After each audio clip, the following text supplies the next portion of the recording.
Ladies and gentlemen, have you ever seen this screen? Ah, yes, the infamous draw. Now, this tends to happen quite a lot on assault maps, and I'm going to explain why. Ladies and gentlemen, I'm Stylosa, and this is Unit Lost. So, there's been a post on the official forums from Jeff Kaplan, and it was, I thought it was going to address the issue with 2 CP maps, so 2 capture point maps. I mean, the title of the thread, it's quite, well, not damning, but it says 2 CP maps are tedious and need some changes. And then finally, we get this response of Jeff where I'm thinking, yes, he's finally going to say, we're going to stop May being able to contest the point. We're going to do something about quick respawns.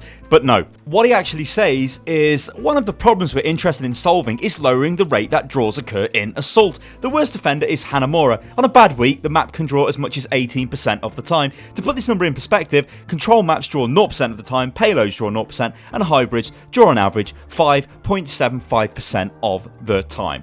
Now, what does this mean? Well, it means that draws occur on the assault maps more so than any of the other maps. It's kind of funny because the last draw I had was on Hollywood. In fact, I've had a few draws on Hollywood, not many, maybe 2 or 3 draws this entire season. Most of them happen on Volskaya, Hanamura, or Anubis. Not so much Anubis compared to the other 2. Like, I think out of all 3 of the assault maps, Anubis is probably the better one. Now, let's just talk about these maps because what I'm about to say could sound a little bit harsh. Assault maps are the worst maps in the game. Not from a design perspective, not from the way they look, not from their aesthetics, just from the way that they are played and the way that some... And I guess it kind of is from a design point. They are the worst maps in the game. I don't mean they're bad. They're just, compared to the other brilliant maps in the game, like your Kings Row and your Hollywoods and your Numbarnis, those maps are fantastic, they're awesome, and they work really well. So why would I say something as shocking as assault maps are the worst? It is because assault maps can be won and lost off 2 team fights, and that is... well, it doesn't really feel great. So what happens is this.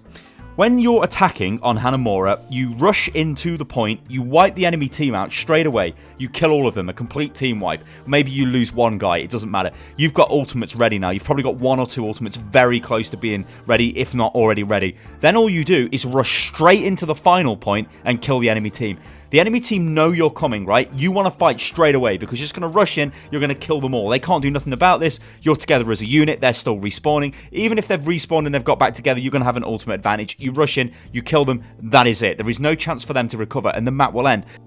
Now, actually, a slight confession. I had a recording which was 8 minutes long. It was longer than 8 minutes, and it was on Volskaya, and it was a fight that happened on the final point, and eventually we won. We were attacking the point, and it just kept going on and on and on and on. They kept trickling in, and eventually we killed them and we won.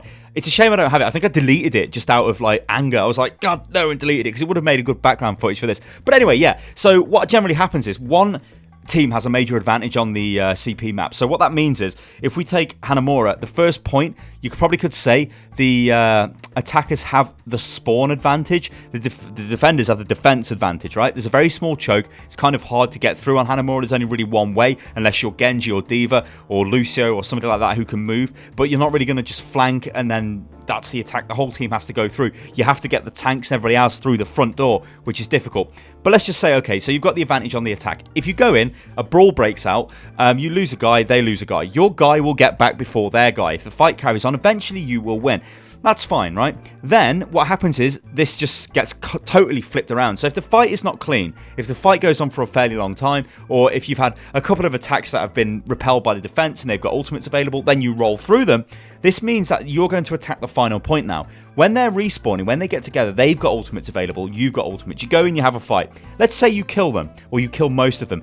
But here's the thing, you don't kill them instantly altogether. That is the major problem with assault maps. You have to kill the entire defending team all together, else it will just be endlessly stalled over and over and over again, and you will lose the war of attrition if you're on attack, because they will grind you down slowly, they respawn faster.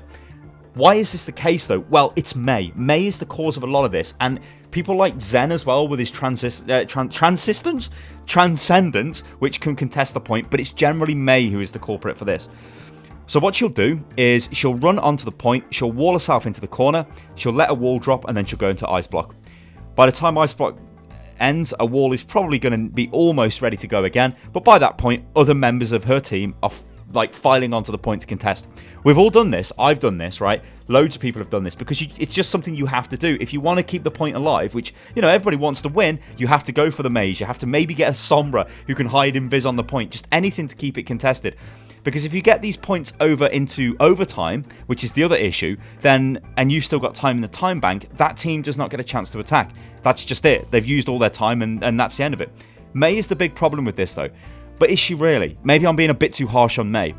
Because what could really help these maps, do you think? Like, they draw too often. That's what Blizzard don't like. Now, I'm an Englishman, right? I played a lot of football in the past, and I watched a lot of football on the TV, so English Premier League football.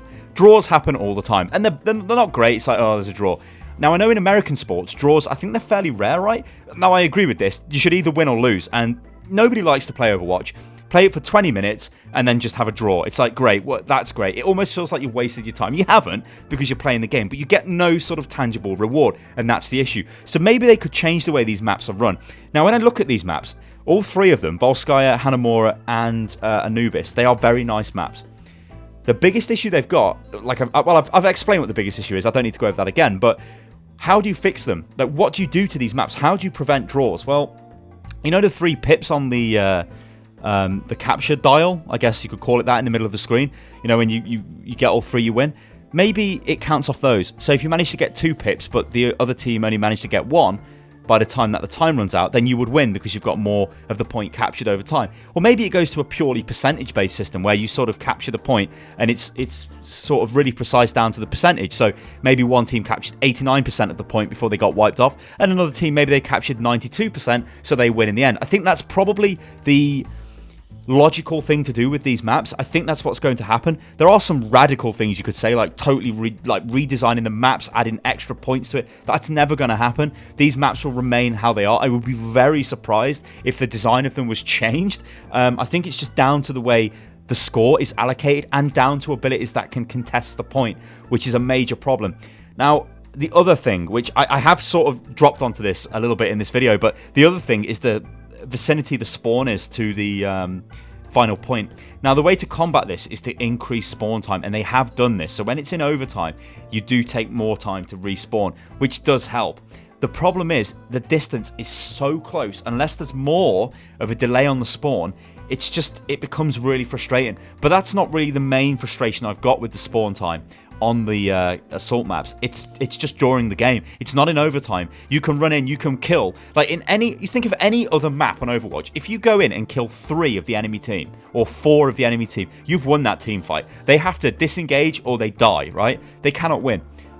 On the assault maps, they can lose 4 guys on defense, and it's fine, because unless you've killed them instantly all at the same time, those 4 guys are going to respawn. So suddenly that Reinhardt that you killed is back on the point. Suddenly that soldier's back. Suddenly that Anna's back. That's the problem. And they filter back in. And you can't compete against that. Because if they kill one of you, you've got such a long run back to the actual point that they have the advantage and they control the point.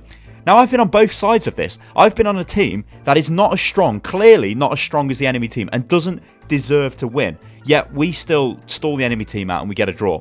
That's not right. We should lose. And also, I've been on the other team where you're absolutely hammering the enemy team. You're going in. You're like killing 5 of them straight away. But maybe there's a diva left, and then a May appears on the point, and then it's just stall, and you're like, oh my god, and it's just grinding away. And while you're grinding away at this, it's working into the hands of the defense. So the time's ticking down, and you're sort of not getting a solid attack together there, and it's not fun to play. But you know what?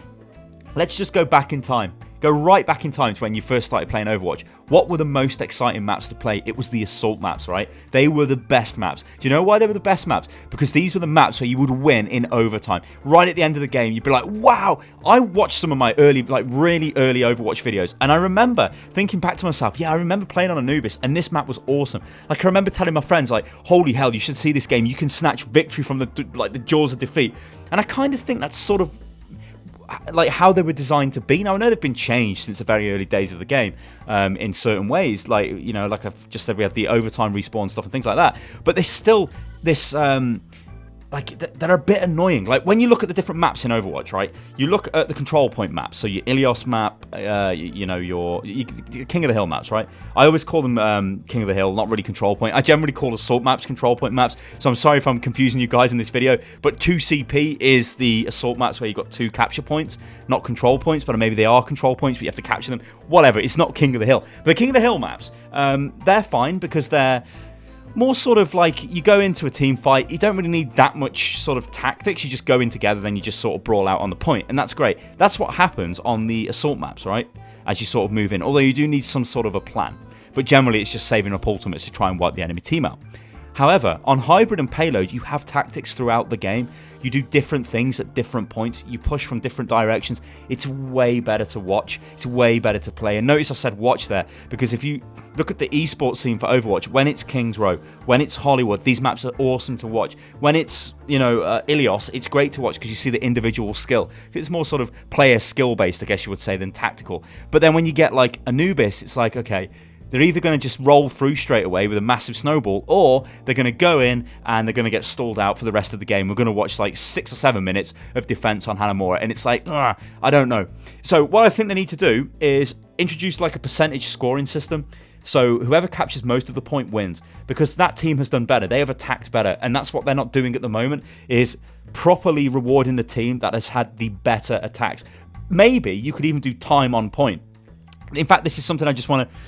I had a couple of notes down like I wanted to talk about this, but I'll just quickly jump onto this. So imagine if it wasn't about wiping the enemy team off the point. So imagine when you go in and you attack the enemy team, right? That time spent on the point is the time you actually sort of get rewarded for. Now, like, this would mean they'd have to, the defenders would have to get you off the point as fast as possible, and it probably would change the game up a little bit. So you'd have to not really like defend on the point as such, because you wouldn't want them to come on. It's just sort of when they touch the point, they start earning points for it, and there's no limit. Like maybe that could be something they could do. I don't know. It's interesting, but I think the simple, easy change is look at abilities that can test these points. So look at May, look at your Zenyatta's, look at the other people that can sit on the point and just contest it, and prevent it from being captured. They need to be fixed, and maybe look at the rewarding each pip that you achieve on the capture. Maybe gives you 1 point, and whoever's got the most sort of takes the point, or get rid of that system altogether and have a percentage-based system. Ladies and gentlemen, let me know what you think about this in the comments below, because assault maps, they are fun maps, but they are probably the worst maps in the game right now, and something definitely does need to be done, and it's great that Blizzard know this and they are working towards it. Alright guys, I've been Stylosa, this is Unit Lost. You can follow me on Twitter, which is @UnitLostGaming, and I will catch you on the next one. Toodaloo.